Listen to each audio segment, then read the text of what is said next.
Welcome back to The Explainer. Today, we're diving into something that is just, honestly, it's absolutely mind-blowing. We're going to break down the hidden mechanisms behind literally the most rapid military transformation in human history. We're talking about the sheer engineering of victory and how a nation completely rebuilt its entire operating system while taking enemy fire. So let's start right in the thick of it. Picture this. It's the summer of 1942, and you're somewhere out in the vast, unforgiving expanse of the Pacific Ocean. The entire course of human history is suddenly balancing on a knife edge of exactly 4 minutes. An American admiral is staring at his instruments, and he has to make a split-second, incredibly high-stakes decision. Is the radar contact his ships are painting actually real? Well, he decides it is. He scrambles his dive bombers. And in those exact 4 minutes, 3 Japanese aircraft carriers burn to the waterline. And you know, that single moment beautifully encapsulates the United States in World War II, because this wasn't some slow, grinding, multi-generational rise to global power.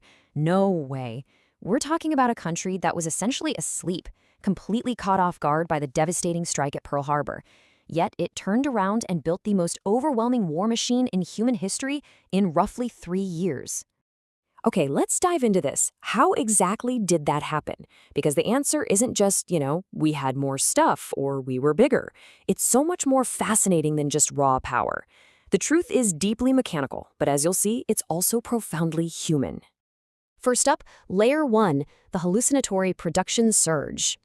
So when America's peacetime industrial capacity finally converted to wartime production, the output frankly defied all logic. Look at the sheer mind-bending scale of what we're talking about here. In the year 1942 alone, American factories churned out more aircraft than Japan had managed to build in its entire history up to that point. I mean, just process that for a second. One single year of U.S. production completely eclipsed the entire historical aviation output of the opposing empire. And it wasn't just aircraft either. Check out this number, 4 days, 15 hours. By 1944, a massive shipyard in Richmond, California, was assembling a complete Liberty cargo vessel in 4 days and 15 hours. To put that into perspective, the Germans had literally built their entire naval strategy around a mathematical calculation that their U-boats could sink Allied ships faster than the Allies could build them. Thanks to shipyards like Richmond, that math wasn't even close to adding up. Which brings us to Layer 2, the human assembly line. Because raw production really only explains part of the picture. We had the factories, sure, but the deeper mechanism, the real secret weapon here, lies with the ordinary citizens inside that massive industrial surge. Consider the Rosies. Millions of women who had never operated heavy machinery in their lives stepped up. Now, the old military efficiency manuals stated that it took 6 full months of training for a worker to reach competence on a complex assembly task.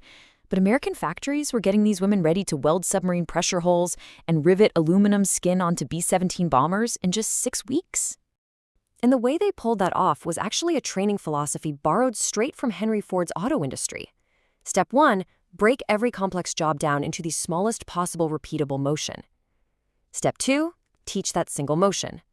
Step 3, chain the motions together. It's brilliant. The United States literally used the system designed to build cars to rapidly transform an entirely untrained workforce into expert builders of a military arsenal. But here comes the twist, the fatal doctrine mistake. Now, we have to introduce some tension here, because building 100,000 aircraft means absolutely nothing if you have a fatal flaw in how you actually use them. Early on, the United States kept making a catastrophic, bloody mistake. The flawed doctrine assumed that strategic bombers could fly over Europe in tight formations, defend themselves with their own guns, and survive without any fighter escorts. The theory sounded great on paper. The reality, however, was catastrophic losses.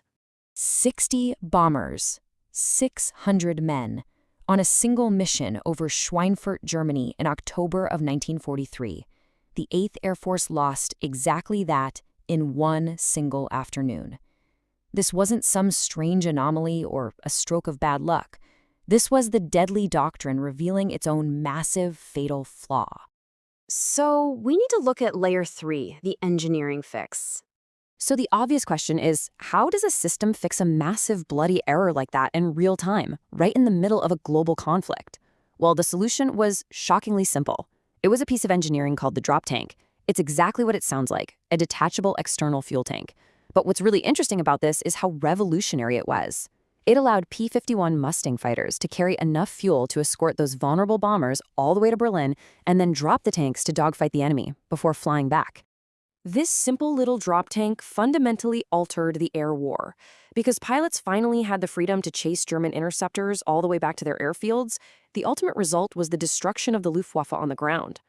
You see, the United States didn't just outproduce Germany in aircraft, they systematically destroyed Germany's ability to train replacement pilots. It became a true victory of competence and skill over mere hardware. And that leads right into our core truth: institutional flexibility. This right here is the ultimate mechanism of victory, the real secret underneath all the steel and the strategies. It's the historically unusual capacity of the US military at that time to identify failures and adapt at blinding speed. Consider these rapid institutional fixes. German U-boats were sinking ships along the eastern seaboard because coastal cities stubbornly refused to enforce blackouts. The Navy stepped in, forced the blackouts, and the sinking rate dropped by 50% in less than a month. In another instance, the Army realized their hand grenades had a fuse delay that was half a second too long. They changed the fuse across the entire massive production chain in just 60 days. It's a rhythmic, undeniable case for institutional learning. They identified failures and fixed them faster than their enemies could ever react. So let's zoom out to our overarching narrative timeline to see how this all fits together. December 1941, a completely unprepared nation. Mid-1942, pulling off a rapid, miraculous turnaround in the Pacific. By 1945, the ultimate war machine. The country completely rebuilt its own operating system under the intense, crushing, real-time pressure of war. I want to leave you with this final, incredibly powerful thought from our source material. The full record of this era demonstrates what happens when a large, adaptive society decides to treat a problem as an engineering challenge rather than a political argument. The problem gets solved. Just imagine for a second, what modern, complex crises could we instantly solve today if we simply adopted this exact same engineering mindset?